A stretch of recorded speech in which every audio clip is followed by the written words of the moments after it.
नमस्कार, मैं doctor Lovedeep Dogra, consultant nephrologist, Narayana multi speciality hospital, Jaipur. आज हम बात करेंगे कि आखिर किडनी की बीमारियां क्या होती हैं और ये क्यों होती हैं। देखिए, हमारे पास दो किडनियां होती हैं, दोनों 24 घंटे काम करती रहती हैं, पानी का संतुलन, नमक का संतुलन बना के रखती हैं, ब्लड प्रेशर को कंट्रोल में रखती हैं, विटामिन डी यानी कि हड्डियों को मजबूत बनाती हैं, हमारे ब्लड में खून की मात्रा को, शरीर में खून की मात्रा को बढ़ाती हैं यानी कि हीमोग्लोबिन को बढ़ाती हैं, और ऐसे कई काम हैं जो हमारी किडनीज़ करती हैं। परंतु एक काम जो सबसे ज़रूरी होता है वो ये कि किडनीज़ लिवर की मदद के साथ हमारे शरीर के अंदर से अनावश्यक तत्व, अनवांटेड वेस्ट प्रोडक्ट्स को निकालती हैं। जब किडनीज़ ऐसा करने में स्थायी रूप से फेल हो जाती हैं या फिर कह लीजिए अपना काम ठीक से नहीं कर पाती हैं, तो हम उसको क्रोनिक किडनी डिजीज़ कहते हैं यानी कि CKD। आज विश्व भर में CKD बहुत ज़्यादा फैल रहा है। 7 में से 1 यानी कि जी हाँ 15% लोगों में CKD फैल चुका है। अब CKD आखिर है क्या? CKD यानी कि क्रोनिक किडनी डिजीज़, जब स्थायी रूप से यानी कि 3 महीने की ऊपर से ज़्यादा अवधि से हमारी किडनीज़ जो हैं वो ठीक से काम नहीं कर रही हों।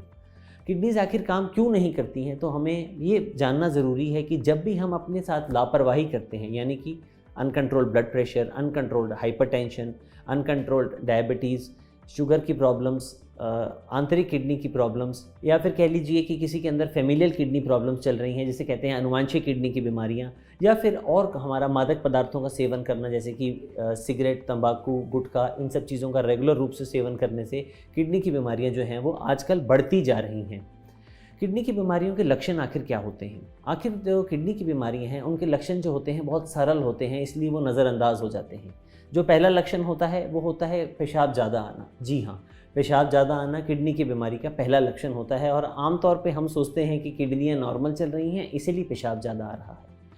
दूसरे नंबर पे जो किडनी की बीमारी का लक्षण होता है वो होता है कमज़ोरी रहना। आजकल कुछ अच्छा नहीं लगता, कुछ कमज़ोरी की फीलिंग रहती है, शायद थायराइड तो नहीं है, तब भी हम अपनी किडनी को वहाँ पर भी नज़रअंदाज इग्नोर कर देते हैं। थर्ड नंबर पे होता है खून की कमी हो जाना। किसी में खून 7, 8 या 9 रहना, या फिर ब्लड प्रेशर बढ़ते रहना। हमारे अंदर तो 150 का ब्लड प्रेशर नॉर्मल है, ऐसे लोगों के मन में धारणा होती है हमारे लिए तो यही ब्लड प्रेशर नॉर्मल है। शुगर के अप डाउन होना, इस प्रकार की चीज़ों से जो ये लक्षण हैं, जब भी हम इनको इग्नोर कर देते हैं तो किडनी की बीमारियाँ जो हैं वो आगे बढ़ जाती हैं। आगे बढ़कर यही बीमारियाँ जैसे कि उल्टी आना, पैरों में सूजन आना, पेशाब बंद आ जाना, दौरे आ जाना, ये लक्षण जो होते हैं वो किडनी की बीमारियों में कॉमन देखने को मिलते हैं। तो आखिर अब हम करें तो क्या करें?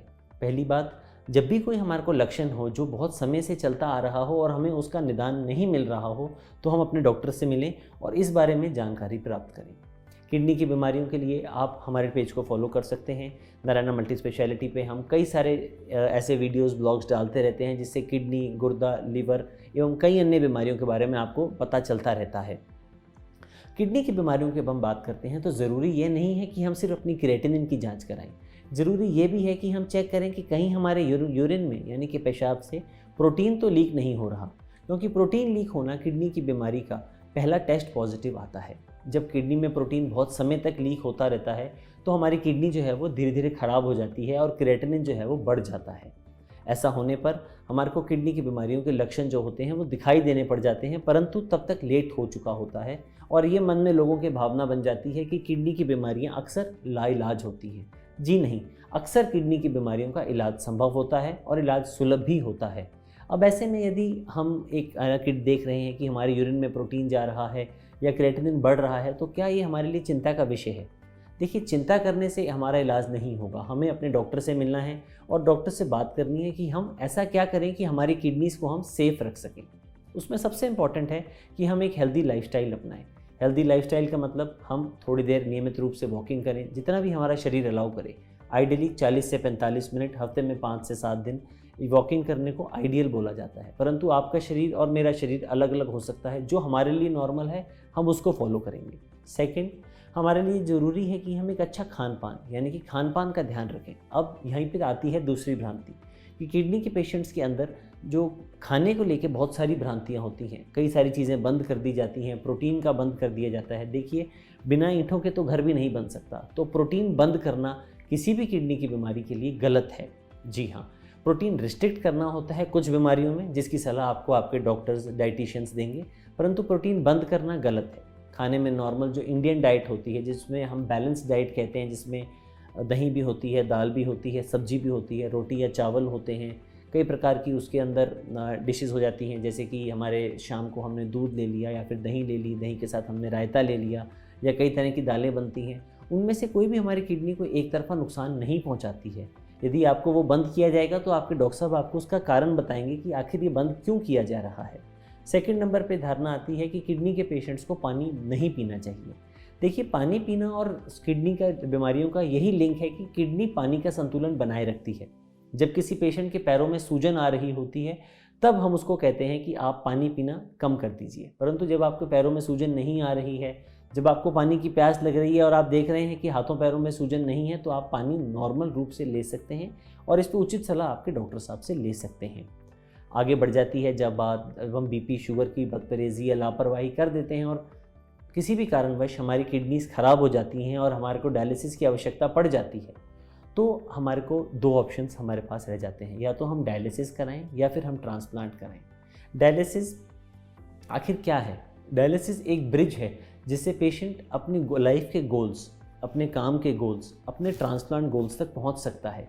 वो हमें समय प्रोवाइड करते हैं ताकि जब तक हमारी किडनी काम नहीं कर रही है, स्थायी रूप से या अस्थायी रूप से, कई लोगों में किडनी खराब होने के बाद ठीक हो जाती है। जी हाँ, ये सच है और ऐसा होता है, परंतु यदि किडनी किसी की ठीक भी नहीं होती है और स्थायी रूप से खराब हो जाती है तो भी वो डायलिसिस को लंबे समय तक कंटिन्यू कर सकते हैं, जिसकी वजह से वो एक नॉर्मल अपना रूटीन फॉलो कर सकेंगे, एक हेल्दी लाइफस्टाइल जी सकेंगे, क्वालिटी ऑफ लाइफ इंप्रूव हो जाएगी, खून में बढ़ोतरी हो जाएगी, सूजन उतर जाएगी और एक शरीर नॉर्मल बिहेव करने लग जाएगा।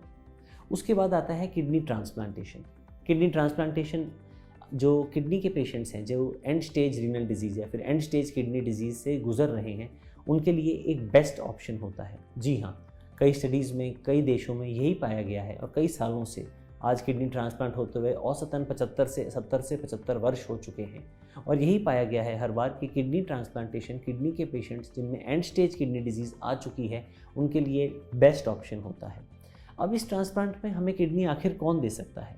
लॉस के अराउंड इसके लिए हमारे को हमारे पेरेंट्स, हमारे ग्रैंड पेरेंट्स, हमारे हस्बैंड या वाइफ आपस में एक दूसरे को, या बच्चे आपस में एक दूसरे के सहमति से किडनीज़ को दे सकते हैं। ब्लड ग्रुप के बैरियर और बिना ब्लड ग्रुप के बैरियर के भी किडनीज़ लगाई जा सकती हैं। आजकल किडनीज़ की बीमारियों का इलाज बहुत आसान हो चुका है, ना ये फाइनेंशियली ज़्यादा बर्डनिंग होता है, ना ही ये इसकी जो इलाज है वो ज़्यादा महंगा है। तो हम अपनी किडनीज़ को नज़रअंदाज ना करें, समय रहते इलाज कराएं और इलाज का बेनिफिट्स आप हमारे से जुड़ के पा सकते हैं। धन्यवाद।